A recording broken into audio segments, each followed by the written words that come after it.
Welcome to the Rime Buddhist Center's Dharma Talk podcast, Achieving Peace Through Compassion.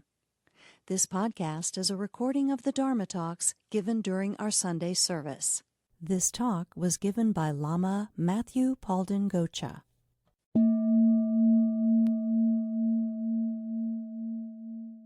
So today's Dharma Talk is called Crossing the Threshold. So what happens in the space between moments, between waking and sleeping, between birth and death? In Tibetan Buddhism, this in-between space is called Bardo. Bardo means intermediate state or between state. And it refers to those transitional moments of consciousness, not only between life and death, but also the many passages we move through every single day. I was trying to find a good English word to think about Bardo, and I came across this one that I liked a lot for you English people out there, liminal. Liminal refers to a boundary or a threshold. Eric Pema Kungsang puts it this way: the Tibetan word Bardo literally means intermediate state, the gap or period between two events. A transition period in the series of changes a sentient being undergoes is an endless change of birth and death called samsara, end quote. The idea that consciousness does not simply vanish at death, instead it moves through a series of phases, one after the other, and how we meet those phases, with awareness, with confusion, with training or without, greatly shapes what happens next. Recently I came across this article from Michigan Medicine, and it was titled Evidence of Conscious-like Activity in the Dying Brain. I won't go into it as a very long article, but the article described a study published by the Proceedings of the National Academy of Science, led by Dr. Jimo Borjigin. In the study, the researchers looked at 4 patients, and remember, it's a very small study, just 4 patients who passed away from cardiac arrest after being removed from life support. And here's what they found.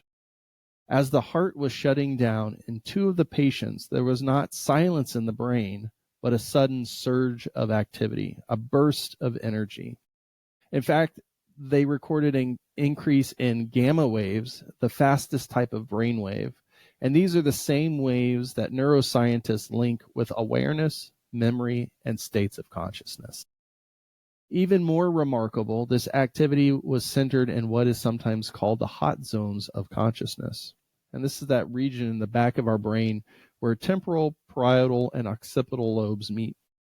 And this area is known to light up in dreaming and vivid visual experiences and in altered states of consciousness. So researchers once assumed that consciousness collapses the very instant the heart stops. But now they're seeing something different. Surges of organized brain activity, even after what we call clinical death. And this changes everything. It suggests that death is not a wall, it's a threshold. A process where awareness may continue in ways we are only beginning to understand. And this is exactly how the teachings describe the passage through the Bardo. A transition, not an ending, as an opening into vast and vivid states of mind. In the Nyingma tradition, especially within Dzogchen, the teachings on the Bardos are central. They show us how to prepare for dying, how to guide consciousness, and how to transform the mind. But Tulku Orjin Rinpoche gives us a reminder here. Bardo teachings may sound fascinating and colorful, but the vital point is one's individual practice right now. Why have medicine when sick if one doesn't use it? Without training, our studies become mere intellectual understanding, end quote. So the Bardos are not just teachings about what happens at death. They are also about how we meet this very moment. Each Bardo is both a challenge and an opportunity for awakening. So I wanted to just take a quick moment to talk about these Bardos. And we're going to look for a traditional source that describes the 6 Bardos. And I think most people are probably familiar with Karma Lingpa's Bardo Trodal, or what's been translated as the Tibetan Book of the Dead. But if we look no further than what's presented in his text, the root verses of the 6 Bardos, We can think of them as 6 passages, 6 doorways of experience that every one of us will walk through. So let's look at these individually. The first is the Bardo of this life, Kine Bardo in Tibetan. And verse 1 of the root verse says, Kima, now when the Bardo of this life is dawning upon me, I will abandon laziness for which life has no time. Enter undistracted, the path of study, reflection, and meditation, making perceptions and mind the path, and realize the 3 kayas. Now that for once I have attained a human body, this is not the time to remain in the way of distraction.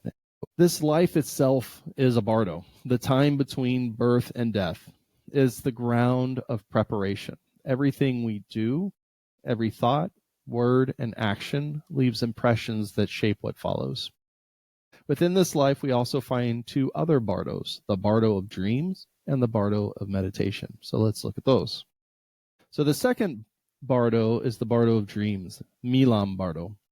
In verse 2 of the root text, it says, Kima, now when the bardo of dreams is dawning upon me, I will abandon the heedless, corpse-like sleep of ignorance and settle the mind in its natural state without distraction. Recognizing dreams, I will train in transformation and clear light. I must not simply slumber like an animal, but combine sleep with realization. This is crucial. So here we have an opportunity. Each night when we sleep, we enter a rehearsal for dying and being reborn. Through practices like dream yoga, we learn to recognize our mind's projections, even in our dreams, to train in awareness and recognize the clear light of mind itself. And then the third bardo is the bardo of meditation, Samten Bardo. Verse 3 of the root verses say, Kima, now when the bardo of samadhi is dawning upon me, I will abandon all forms of distraction and delusion, and rest in the infinite state that is free of distraction and grasping. Gaining stability in the 2 stages, generation and perfection, at this time of single-pointed meditation, having given up activity, I must not fall under the sway of afflictions and delusions. So when we are in deep meditation, or even in a deep dreamless sleep, thought dissolves and stillness opens. This subtle pause can be an entryway into awareness beyond concepts, but we often overlook it. So now let's look at the fourth bardo, the bardo of dying, the Chike Bardo. I think this is probably the more popular of the ones when we think about the Tibetan Book of the Dead. Verse 4 of the root verses say, Kima, now when the bardo of dying is dawning upon me, I will abandon all grasping, yearning, and attachment, enter undistracted, a state in which the instructions are clear, and transfer my own awareness into the sphere of unborn space. As I am about to leave this compound body of flesh and blood, I will know it to be a transitory illusion. So here the body begins to dissolve. Our senses fade, the elements, the earth, water, fire, air, one by one lose their strength. Tibetan masters describe this as the outer and inner dissolutions. First, the loss of sight, hearing, strength, and then the subtle dissolutions into light and space. And this is the great threshold moment. If the mind is clear, death itself can become an opening rather than an end. For those with specific training and practices like POA, or transference of consciousness, it becomes useful. What we are doing at this moment is transferring consciousness from an impure, confused state into a pure, awakened state. We learn to meet the moment of dying with awareness, to let go of attachment with ease, and to gently guide the mind towards liberation. Now, the fifth bardo is the bardo of Dharmata, the Chonyi Bardo. Verse 5 of the root verses say, Kima, now when the bardo of Dharmata is dawning upon me, I will abandon all fear and terror, recognizing whatever appears as the natural display of awareness. I will know it to be the way this bardo unfolds. Now that I have reached this momentous, crucial point, I will not fear these natural manifestations, the peaceful and wrathful yidams. So after death, then we have this experience of luminosity, the clear light of awareness itself. If one can recognize it, liberation is possible in that very moment. If not, We have visions of peaceful and wrathful deities arising, not as external gods, but as vivid display of one's own mind. And then the final is the sixth bardo of becoming, the Sitpat bardo. In verse 6 of the root verses, it says, Kima, now when the bardo of becoming is dawning upon me, I will concentrate my mind with single-pointed determination. Strive to prolong the results of good karma, close the entrance to rebirth, and try to keep from being reborn. This is the time when perseverance and pure perception are required. Abandon jealousy and meditate on the master and consort. So if the clear light is not recognized, our consciousness begins to move towards a new life. Visions and karmic winds arise, and one is drawn towards rebirth. And this is another crucial stage where practice and intention can shape our next life. So why do the bardos matter? The bardos are not just teachings about what happens after we die. They're really teachings about how we can live right now. Each bardo is an opportunity. Every transition, every threshold moment carries the possibility of awakening. When training, we can learn to meet these passages not with fear, but with freedom. And that's why preparation matters. When we are familiar with the stages of dying, with the dissolution of the body, and the visions that may appear, we are less likely to be caught off guard. Familiarity transforms fear into recognition. And how we live shapes how we die. The habits we cultivate, mindfulness, compassion, the practice of letting go, these are the very tools that will serve us in these bardos. If we live with kindness and clarity now, that is what's going to carry us through later. And these teachings guide us in caring for others. They show us how to be present at the bedsides of someone who is dying, how to offer prayers or gentle reminders, or simply a calm presence. All of these can help a loved one cross the threshold with less fear and more ease. So then the question becomes, how do we prepare here and now while we are alive and breathing? Well, we can begin with familiarity, studying the stages of life, death, and dream. Just knowing the map makes the journey a little less frightening. Through meditation, resting in our awareness now, so that when these bardos arise, you will be able to recognize the true nature of mind. And with letting go, softening your attachments to body, to possessions, even to your fixed ideas of who you are. Live fully, but without clinging too tightly. And setting aspirations, planting strong intentions, as Jamyang Khyentse Choki Lodro prayed, inspire us to recognize the bardos and lead us to a pure realm. We can use merit and virtue, acts of generosity, patience, and compassion steady the mind and create a supportive conditions for whatever transitions lie ahead. But we're given some final advice. In verse 7 of the root verses, he says, with mind far off, no thought of impending death, performing the meaningless activities of this life, to return empty-handed now would be utterly deluded.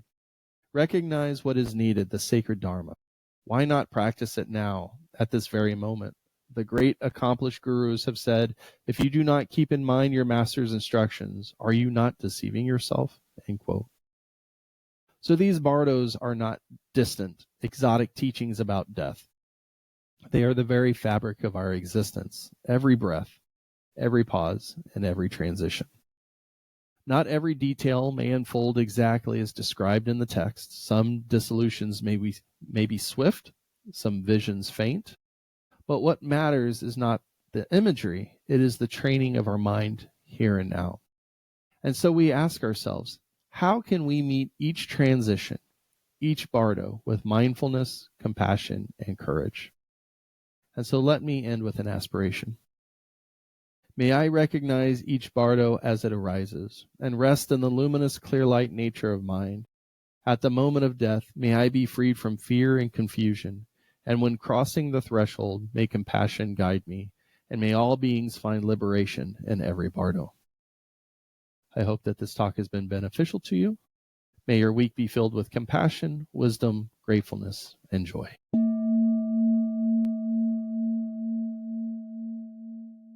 Thank you for listening to the Rime Buddhist Center's Dharma Talk podcast. Music was provided by Barefoot Bran Music. Please consider supporting the Rime Buddhist Center by making a donation at our website at www.rimecenter.org/donate.